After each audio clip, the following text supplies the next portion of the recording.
Jadi saya sebut apa tadi? Penyakit sum'ah. Izinkan saya, sebenarnya dah rasa menggeletar, lapar. Tadi kan waktu rehat tu kan main lagi, nak sign buku kan. Sebenarnya excited jumpa ibu-ibu sekalian, penuhi harapan. Lepas tu bila saya kalau dah lapar, dia jadi menggigil, macam hypo gitu. Sebab ceramah ni Ustazah Muzayanah tahulah, ceramah sebenarnya dia makan tenaga yang banyak. Sebab kita bukan guna suara, tenaga, tapi tenaga paling banyak. Saya pernah jumpa seorang doktor pakar buah pinggang, dia pakai buah pinggang. Dia kata, kenapa Ustazah mudah hypo? Tapi nak bercakap lagi kan? Minum dulu. Bismillah.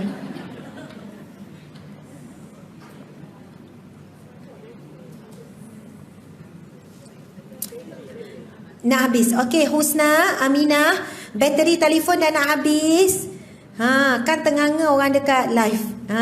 Okey, insya-Allah Husna datang penyelamat datang. Subhanallah, dengan izin Allah. Okey. Terima kasih ya bagi tahu. Sebab kalau dia terhenti, dia kira terputus terus, apa kita sambung balik. 1.3K sedang tengok serentak. Walaupun di hadapan kita ada dalam 40,000 ni. Subhanallah, termasuk yang tak datang. Okey, Dek. InsyaAllah cepat. Tu. Saya pula berdebar. Okey, bawa bertenang. Mana power bank? Power bank kat situ. Tenang je, Husna. Tu dia. Okey, power bank. Tukar. Tapi Ustazah rasa wire tu tak kuat mana?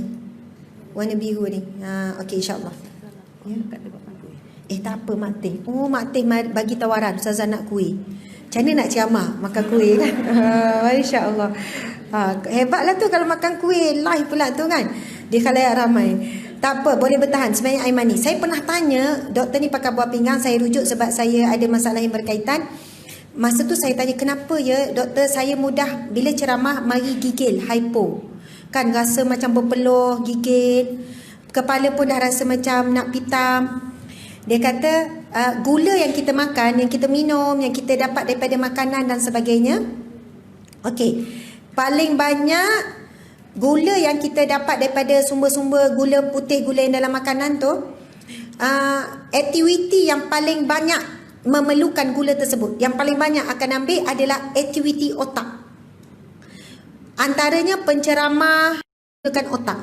Sebab itu dia akan jadi cepat lapar. Kalau dia tak dapat, dia akan jadi menggigil. Sebab itu dia kata saya standby je air manis. Sebab tu PA saya selalu pesan, sediakan air manis. Itu yang dia orang sediakan ni. Sebab air dia kata paling ringkas, air manis. Tak apa ya. Sebab lain tak ada. Okey, tak apa tu kan. Semua ada jangka hayat, termasuklah live ni. Okey, subhanallah. Jadi mungkin itu jawapan pada Ustazah Muzayanah juga kan. Kalau kita mengajar, kita guna all out. Dan sebenarnya yang paling banyak adalah otak. Nak cepat. Dan bila kita tak tahu proses apa berlaku pada otak kita, untuk sambung-sambung, tak adalah berhenti. Nak cakap apa lagi ya. Kita memaksa dan kita gunakan secara optimum, itu jadi mudah lapar, menggigil dan sebagainya. Masya Allah. Okey, nak sambung ke ada tergantung? Terus berhenti. Tak apa, dah minum air. Okey. Bismillah.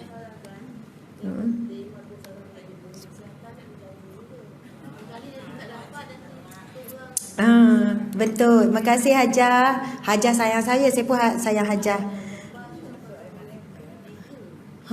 Gambar ada 3 dia kata dengan saya. Masya Allah.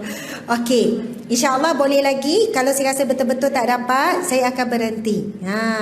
Sebab sebenarnya memang Alhamdulillah boleh cover. Bila minum air manis tu boleh cover dalam tempoh yang sekejap. Tapi kena pergi makan juga lah lepas ni. Okey, InsyaAllah sekarang kita renungi hadis di bawah ni. Sama-sama baca ya. Bismillahirrahmanirrahim.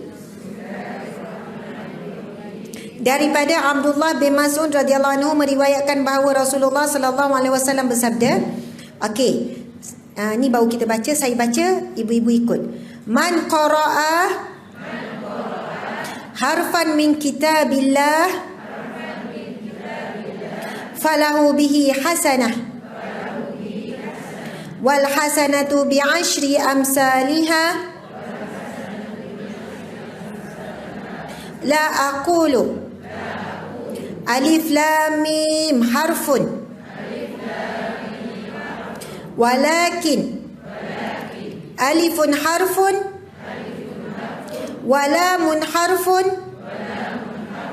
wa mimun harfun. Sadaqah Rasulullah sallallahu alaihi wasallam, yang bermaksud sesiapa yang membaca satu huruf daripada kitab Allah, maka untuknya diberi satu kebaikan, satu hasanah sebagai ganjaran bagi huruf itu, dan satu hasanah adalah sama dengan 10 pahala. Dan aku tidak mengatakan alif lam mim itu sebagai satu huruf, tetapi alif adalah satu huruf, lam satu huruf, dan mim adalah satu huruf. Hadis riwayat Tirmizi. Subhanallah. Muslimat sekalian, cuba kira ada berapa huruf pada kalimah Bismillahirrahmanirrahim. Kira sekarang. Ba, sin, mim, alif, lam, lam, ha, alif, lam, ra, ha, mim, nun, alif, lam, ra, ha, ya, mim. Berapa? 19 kali 10 190. Tu ada orang yang baca Al-Quran Bismillah, sadaqallahul azim.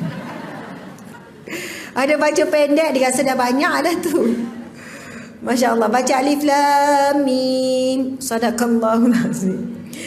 Okey, Nabi sebut membaca satu huruf daripada kitab Allah, maka untuknya diberi satu hasanah sebagai ganjaran bagi huruf itu, dan satu hasanah adalah sama dengan 10 pahala. Kalau ibu-ibu rajin, balik ni cuba sekali kira berapa huruf satu muka surah Al-Quran. Jangan pilih surah pendek, surah tu potong kira. Mungkin keluar berapa ratus, wallah alam, kali 10. Betapa banyaknya pahala lidah yang boleh dibuat oleh lidah. Baca pula 5 muka surat, baca satu juzuk, subhanallah. Kalau kira tu kan gigih kira kali pula, ya Allah banyaknya pahala lidah bila buat pahala banyak. Anggota paling banyak boleh mengumpul pahala lidah. Tetapi anggota yang sama boleh memadamkan pahala lidah juga. Subhanallah. Dah baca satu juzuk, subhanallah, seronoknya. Balik rumah, beli orang rumah. Bang, awak dah baca Quran belum? Belum. Saya dah habis satu juzuk. Awak belum lagi? Masya Allah. Kalau niat untuk nasihat lain, tapi kalau terselit rasa riak, rasa sombong, rasa kita lebih baik, ya Allah, yang kita baca 1 jam tu takut habis macam tu saja. Na'udzubillah min zalik. Sebab itu mujahadah selepas beramal adalah bagaimana nak menjaga amalan itu pahalanya kekal untuk kita nikmati di akhirat kelak. Jangan senang hati lepas beramal, alhamdulillah macam tu je. Amalan kita akan diganggu oleh syaitan. Amalan kita akan dibisik-bisikan oleh syaitan. Amalan kita itu akan dirosakkan oleh, seperti itulah penyakit sum'ah, suka dipuji.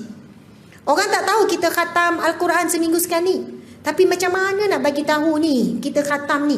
Kita buat-buat tanya orang. Macam mana berapa kali khatam Al-Quran? Entahlah makcik, saya ni sebulan sekali pun payah. Tak apalah, makcik faham, orang muda. Makcik pun macam tu juga orang tua. Bukan senang nak khatam Quran. Dia pun tanya, makcik khatam Quran macam mana? Macam tu lah, bukan senang, 6 hari sekali. Kan bunyi tu macam, subhanallah, rupanya dia nak sampai orang tu tahu ni. Itu penyakit sum'ah, nak suruh orang puji hasil daripada ibadahnya. Contohnya pula, dia cakap, dahaga betul hari ni, panas ya, dahaganya lah, subhanallah. Lepas tu kata, ambillah air, puasa. Sebenarnya dia nak cakap dia puasa. Macam mana nak cakap dia puasa Isnin Khamis ni? Masya Allah. Kemudian dia kata, ya Allah, puasa. Alhamdulillah, dah 10 tahun dah puasa Isnin Khamis. Allahu Akbar. Kita takut, itulah kata lidah ni.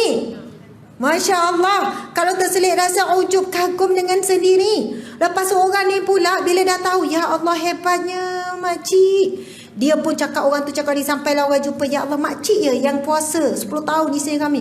Ya makcik lah, tapi jangan cakap kat orang. Subhanallah. Betul tak nak merahsiakan ibadah sangat susah. Lagi kalau ibadah sunat. Ibadah wajib memang tak adalah kita nak riak sangat. Alhamdulillah saya solat zuhur. Semua orang pun solat zuhur.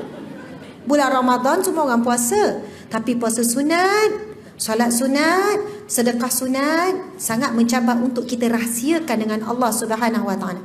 Allahu Akbar. Okey, muslimin muslimat sekalian, saya ada 15 minit lagi. Saya nak jemput Ustazah Muzayyanah. Ustazah tolonglah. Saya jemput Ustazah ke depan. Masya Allah. Ustazah, sudilah kiranya Ustazah menyambung 15 minit buku Sahabat Dunia Akhirat. Saya tahu Ustazah orang banyak ilmu. Masya Allah. Harap Ustazah sudi. Boleh tak Ustazah? Sambung sampai pukul 1.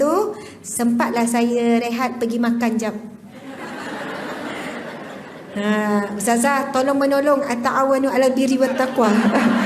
Tolong menolong dalam kebaikan, dalam ketakwaan. Ustazah, kesian tak kat saya? Saya memang betul-betul rasa menggigil lapar. Jadi 15 minit saya sempat naik, tapi saya dengar suara Ustazah kat atas dan ada TV. Saya makan, saya turun balik pukul 1. Saat pukul 1 tu penutup. Kan. Lepas tu kan nak pergi kat tempat tu untuk sign, ada buku lagi yang belum sign. Jadi sudilah kiranya Ustazah kita tolong menolong di dunia. Mudah-mudahan. Jemput Ustazah, tafadhali mashkura. Ustazah sambung sampai habis ni bab ni. Masya Allah, alhamdulillah. Seronok ni anak murid ni. Ustazah dia nak sambung ni.